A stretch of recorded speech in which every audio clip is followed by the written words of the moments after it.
Examen de los pecados ocultos. Obadías Sedgwick, 1600 al 1658. Salmos 19:12. ¿Quién podrá entender sus propios errores? Líbrame de los que me son ocultos. El deseo de una persona santa es ser limpiada, no solo de los pecados públicos, sino también de los pecados privados y ocultos. Miserable de mí, ¿quién me librará? Romanos capítulo 7, versículo 24. Dijo Pablo: oh bendito apóstol, ¿qué es lo que te aprisiona? ¿Qué es lo que te perturba? Tu vida, dices, era irreprensible antes de tu conversión y después de tu conversión. Filipenses capítulo 3, versículos 4 al 7. Has procurado tener siempre una conciencia sin ofensa ante Dios y ante los hombres. Hechos 24:16. Sin embargo, clamas: oh miserable de mí. No obstante te quejas: ¿quién me librará? En verdad, hermanos, no era un pecado público, sino uno dentro de casa. No era el pecado externo, sino en este momento el pecado interno. No era el pecado de Pablo contra otro hombre, sino el pecado de Pablo contra Pablo. Era esa ley de sus miembros peleando secretamente dentro de él contra la ley de su mente. Romanos 7:23. Esto hizo que aquel hombre santo clamara tanto, que se quejara tanto. Así como Rebeca estaba fastidiada de su vida, como leemos, no por inquietudes ajenas, sino por problemas domésticos. Las hijas de Het dentro de la casa le fastidiaban la vida. Génesis capítulo 27, versículo 46. Así, el nacimiento privado y secreto de la corrupción dentro de Pablo era la causa de su problema. Ese era el motivo de sus exclamaciones y deseos. ¿Quién me librará? Recuerdo que el mismo Pablo aconsejó a los efesios que se despojaran de su pasada manera de vivir para que pudieran revestirse del espíritu de una mente renovada, dando a entender que hay pecados que acechan en el interior, así como pecados que rondan en el exterior. Allá en Efesios capítulo 4, versículos 22 al 23. Los verdaderos cristianos no solo deben barrer la puerta, sino también lavar la habitación.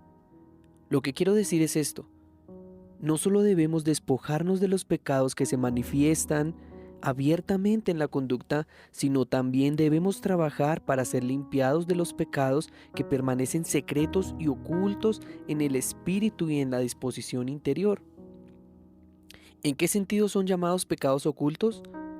Para entender esto, debe saberse que el pecado tiene una doble referencia. Puede referirse a Dios, y de esta manera ningún pecado o forma de pecar es realmente oculto. ¿Se ocultará alguno, dice Jehová, en escondrijos que yo no lo vea? ¿No lleno yo, dice Jehová, el cielo y la tierra?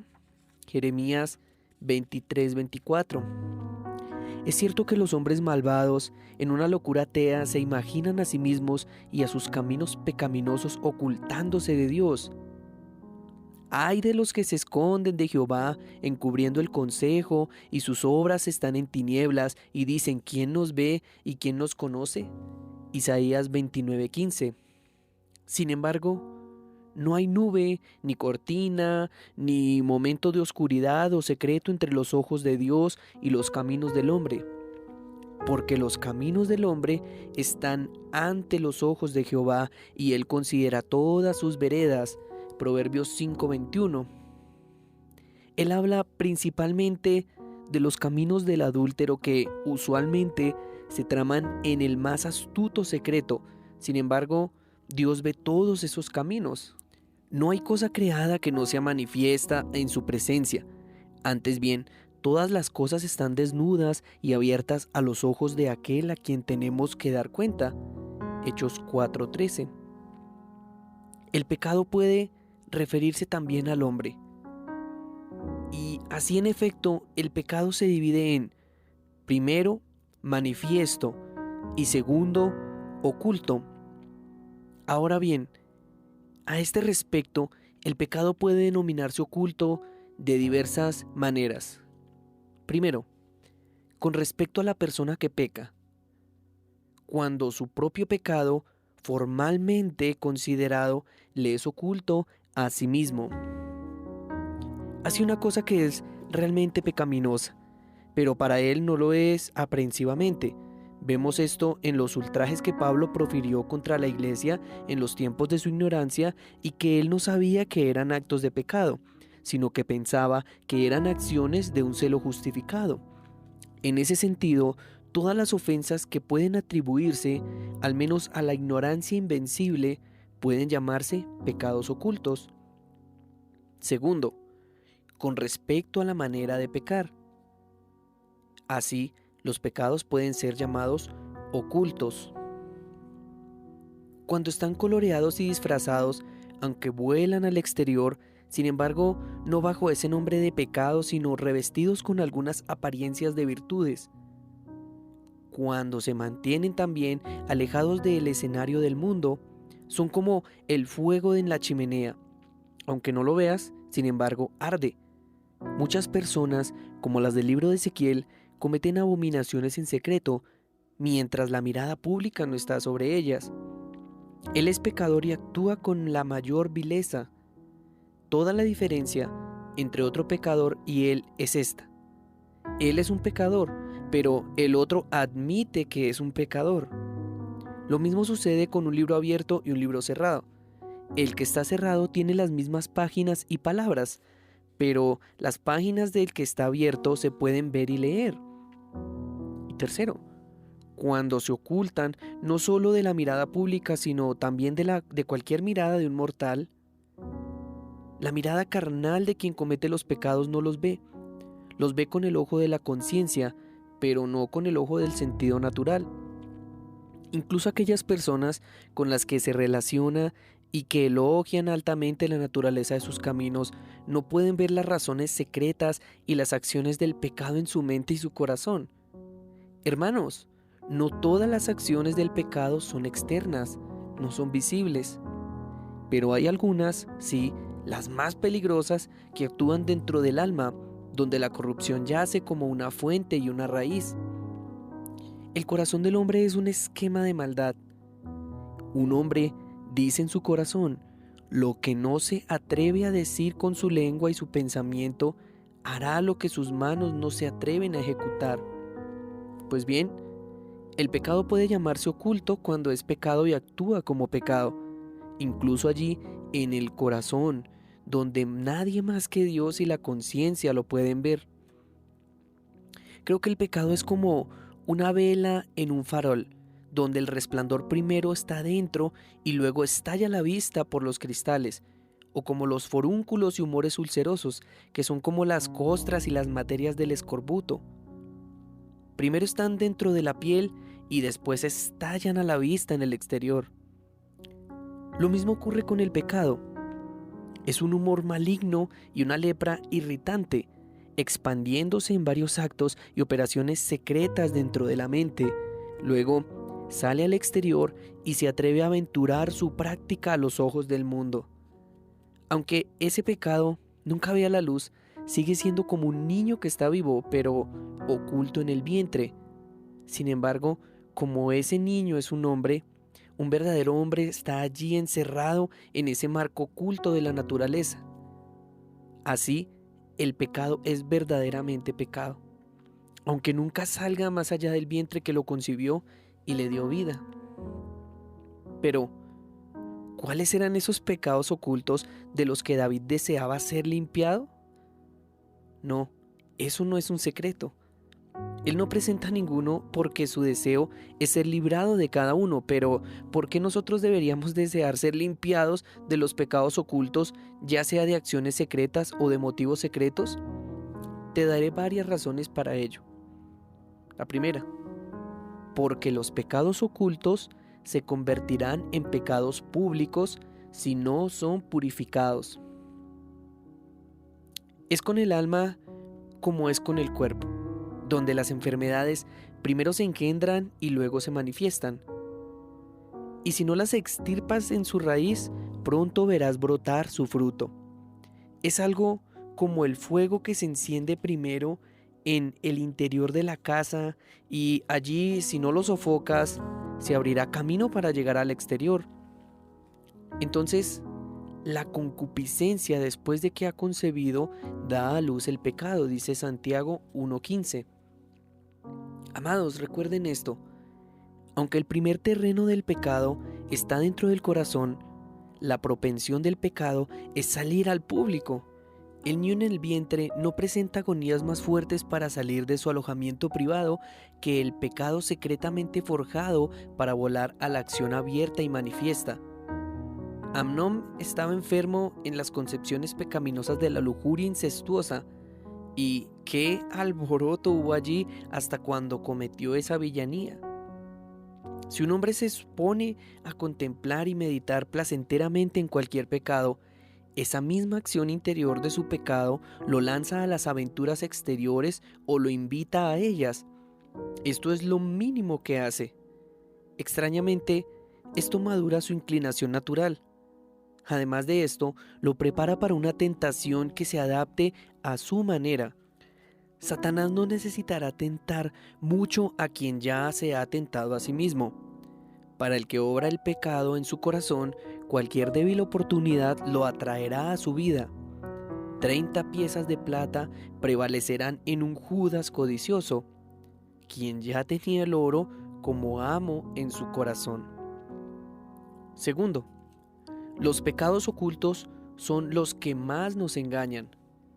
Por lo tanto, límpialos. Hay engaño en todos los pecados. El alma es engañada por el pecado siempre que peca, pero los pecados ocultos son los que más nos engañan, son los que más fácil prevalecen entre nosotros. Primero, porque no tenemos ese estricto y espiritual juicio de los pecados internos como lo tenemos de los pecados externos. Muchas veces los concebimos como pecados que no existen o como pecados livianos y veniales. Empuñar una espada y atravesar el corazón de un hombre, ¡oh! Este es un terrible asesinato. Empuñar una palabra falsa y atravesar su buen nombre calumniosamente, creemos igual que esto puede ser malo. Pero matar a un hombre con pensamientos maliciosos, con complots y deseos vengativos, no. Esto difícilmente se considera como un asunto que merezca culpa o al menos muy excusable.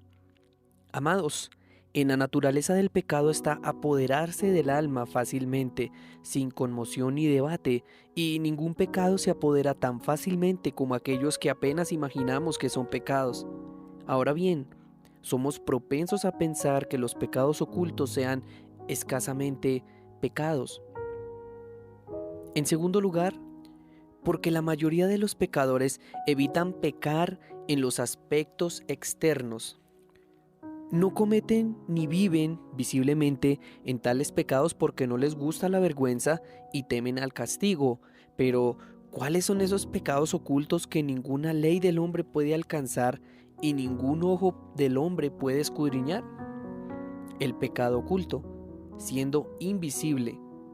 Por lo tanto, este escapa a todos los controles externos por la vista, el habla y el juicio de los hombres.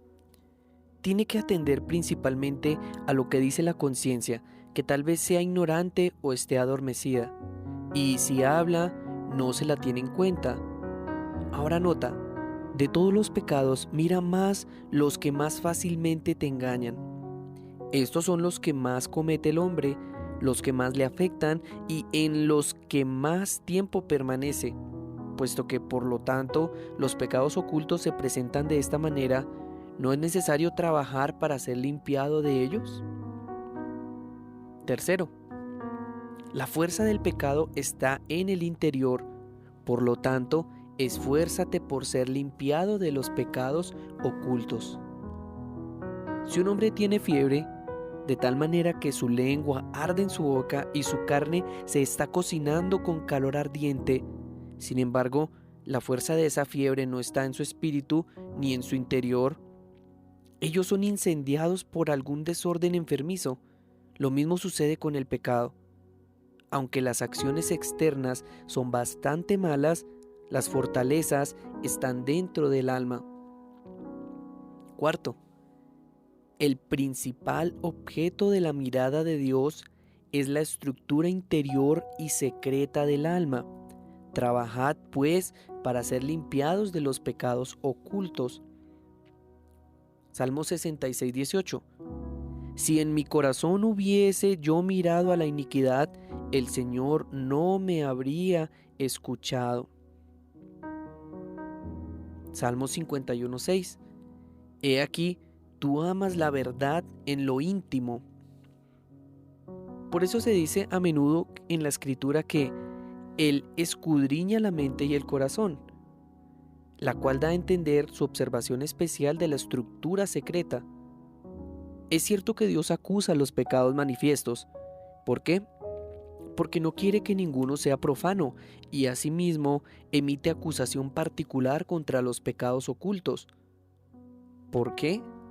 Porque no puede soportar a ninguno que sea hipócrita. El hombre es para Dios lo que es en su interior. Si obras maldad en tu corazón, Dios te destruirá. Blanqueen su exterior con toda clase de expresiones piadosas.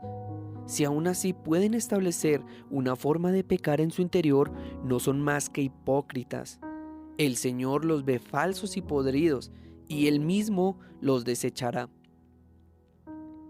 Hay muchas maneras que revuelcan en esos pecados ocultos. El apóstol se quejó de ellos en su tiempo.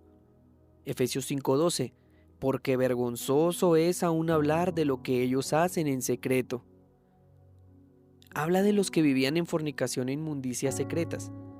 Hermanos, ¿cuántos hay que se envuelven ellos mismos en los pensamientos secretos de la maldad aborrecible y aún en las acciones secretas de la misma, como si no hubiera Dios para mirarlos, ni conciencia para vigilarlos, ni día del juicio en el cual comparecer? Oh, cuán infinitamente odiosos deben ser a los ojos de un Dios santo, quienes se atreven a adorarlo en público y sin embargo en privado se atreven a provocarlo en su cara de tal manera. Eres como una ramera que finge maravillosos afectos a su marido externamente y sin embargo en casa viola el pacto de su Dios ante los ojos de su marido.